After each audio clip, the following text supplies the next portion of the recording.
Baik, untuk soal yang nomor 2 ini disebutkan bahwa dalam ruangan 1 liter sebanyak 17 gram gas amonia, ini NH3 ya, ini 3-nya kurang tak superscript, oke, dengan MR sudah diketahui yaitu 17, terurai menurut reaksi sebagai berikut. Jadi di sini kita bisa lihat di sini ada suatu reaksi yang berkesetimbangan juga, dia gas amonia, itu dia terurai menjadi gas hidrogen dan gas hidrogen.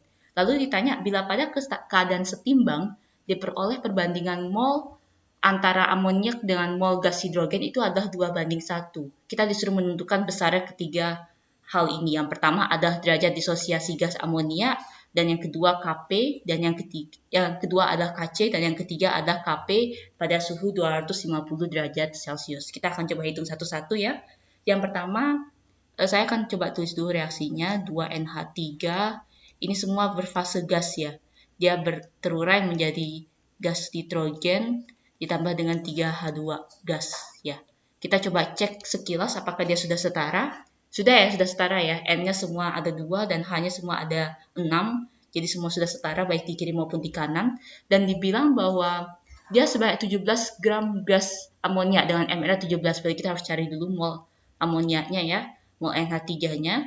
Mol NH3 itu sama saja dengan massa NH3 dibagi dengan MR-nya, berarti 17 gram dibagi dengan 17 gram per mol, itu dia sama saja dengan 1 mol. Berarti NH3 yang ada itu sebanyak 1 mol. Dan kalau misalnya kita lihat di sini, kalau kita anggaplah, saya akan hapus saja di sini ya.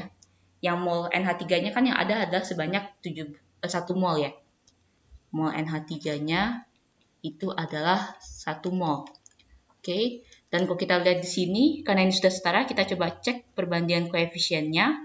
Ini ada 2 berbanding dengan 1 berbanding dengan 3 ya.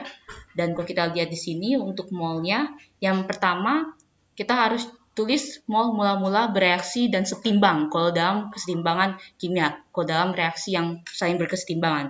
Berarti kita cek sekarang mol mula-mulanya yang ada itu ada mol amonia yang sebanyak 1 mol. Oke. Dan sekarang untuk yang mol yang bereaksi. Kita lihat sekarang pada soal tidak ada mol yang bereaksi yang diketahui. Berarti otomatis kita misalkan saja mol yang bereaksi itu sebanyak X mol. Oke.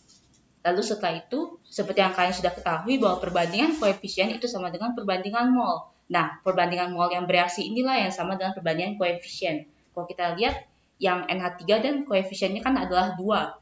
Dia bereaksi sebanyak X mol, berarti otomatis yang N2, yang gas nitrogen itu karena dia koefisien 1, berarti mol yang bereaksi sebanyak 1/2 X mol. Setengah X mol. Dan untuk yang gas hidrogen, karena dia koefisiennya 3, maka dia mol yang bereaksinya itu sebanyak 3/2 X mol. Seperti itu. Dan yang terakhir, itu adalah mol setimbang. Biasanya sih pakainya mol sisa ya. Mula-mula bereaksi sisa, cuman karena ini reaksi yang berkesetimbangan, jadi biasanya disebut setimbang. Dan untuk yang setimbang, itu kita kurangkan saja.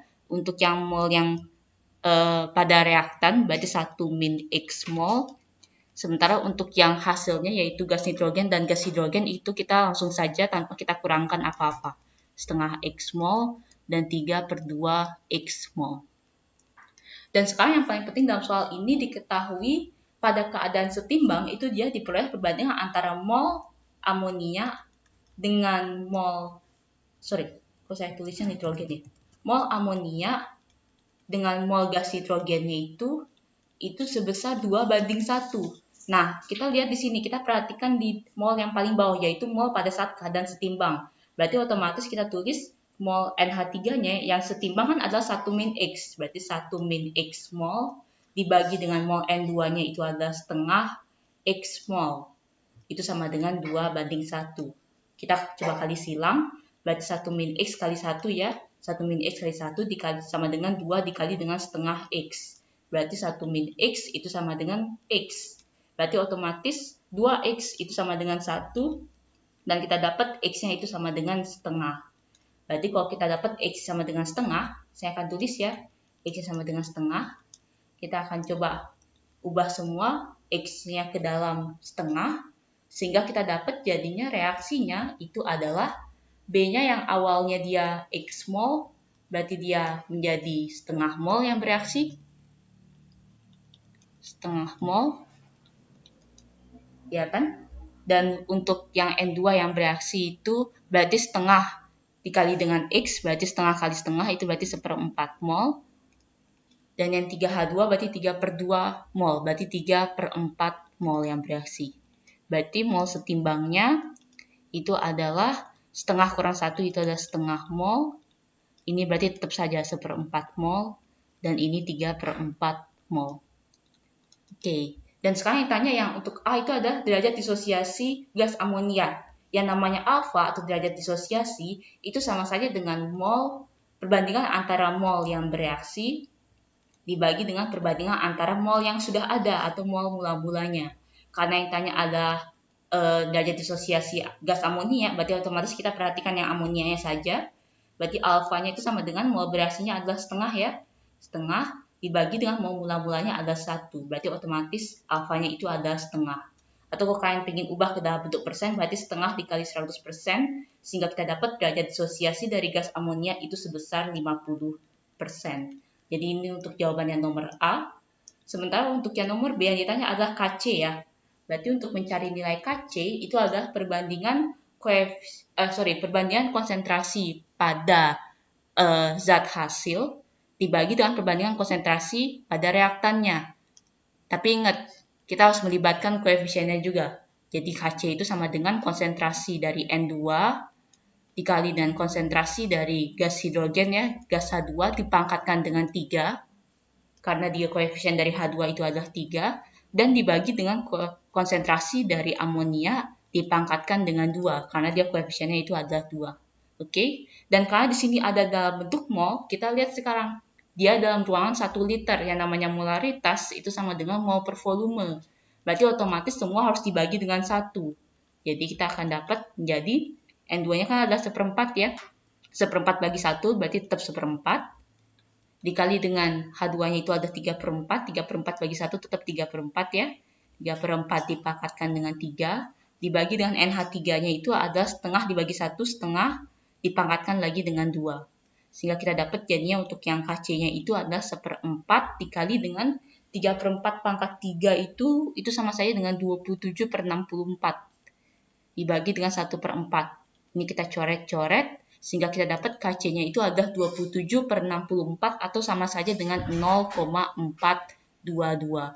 Ini KC dari reaksi ini. Oke.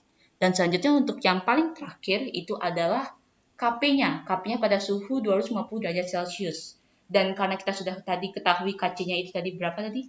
0,422.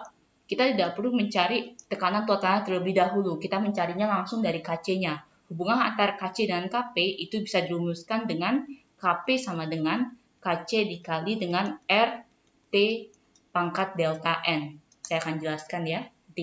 Nah, kalau kita lihat di sini, ini 250 derajat Celcius kita ubah ke dalam Kelvin dulu, ditambah dengan 273,15, sehingga kita dapat jadinya 523,15 Kelvin ya. Oke. Dan semuanya kan sudah diketahui. Delta N sendiri itu merupakan selisih antara zat-zat hasil reaksi yang dalam fase gas koefisiennya dikurangi dengan koefisien dari zat-zat pada reaktan. Jadi kalau kita lihat di sini 1 tambah 3 itu adalah 4, 4 dikurangi 2 itu adalah 2. Jadi kita dapat delta N-nya itu sama dengan 2. Jadi kita bisa tulis Kp itu sama dengan Kc-nya itu adalah 0,422 dikali dengan R-nya itu ada tetapan gas ideal 0,082 liter ATM per mol Kelvin ya, dikali dengan T-nya itu adalah 523,15 dipangkatkan dengan 2. Terus kita hitung Kp-nya itu sama dengan 0,422. Ini kita kalikan, lalu kita pangkatkan. Oke, sehingga kita langsung saja ya. Jadi kita dapat langsung Kp-nya itu adalah sebesar Kp-nya sebesar 776,591. Jadi ini merupakan Kp dari reaksi yang berkesetimbangan ini. Oke. Jadi baik bagi kalian yang sudah menonton video ini, terima kasih bagi kalian yang sudah menonton, dan bagi kalian yang ingin soalnya dibuatkan video pembahasan seperti teman kita ini, silahkan kalian cek di dalam deskripsi setiap video kami, di sana ada email dan kalian bisa kirimkan soal kalian ke dalam email tersebut. Terima kasih.